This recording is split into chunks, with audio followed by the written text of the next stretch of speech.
মা, আমি চলে এসেছি। আয় আয় মা, কতদিন পর আসলি তুই। বলছি এবার একটা নাতি বা নাতনি দে মা।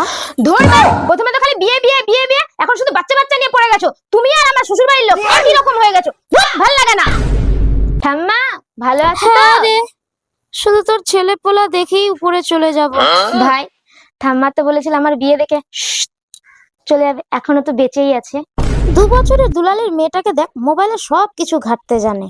হ্যাঁ মা, এখনকার বাচ্চারা মায়ের পেট থেকেই সব জেনে আসে। এই দেখ দেখ, দুলালের মেয়েটা ওই কত দেখি, দেখি। সুন্দর না দেখতে। ও কত কিউট। তুইও নে, তোরটাও অনেক কিউট হবে। কিরে প্রিয়াঙ্কা, কখন আসলি? এই তো কাকিমা কিছুক্ষণ আগে কিরে, আসলাম। নাতি আছে নাকি? পেটটা তো উঁচু উঁচু লাগছে। এটা চর্বি কাকিমা, তোমার নাতি না। নাতি হলে অবশ্যই তোমাকে জানাবো। ও তাড়াতাড়ি নে মা, বয়সটা তো হচ্ছে। আচ্ছা কাকিমা, ফুলটুনিরও তো বয়সটা হয়েছে নাকি? আরে ওই তো তোর থেকে 2 মাসের ছোট আছে, তুই তো বড়, আগে তুই নে। হ্যাঁ জামাই, ভালোই আছি। বলছি তুমি একটু কাজকর্মতে কম মন দাও না, বাড়িতে একটু মন দাও। ফ্যামিলিও তো করতে হবে নাকি? তোর আবার কি হলো, কোথায় আর যাচ্ছিস? থাকবো না তোমাদের বাড়ি, আর আসবো না কোনোদিনও। আরে যাস না, সবসময় দাঁড়া শুধু দাঁড়া। চাপ চাপ। আরে শুন শুন,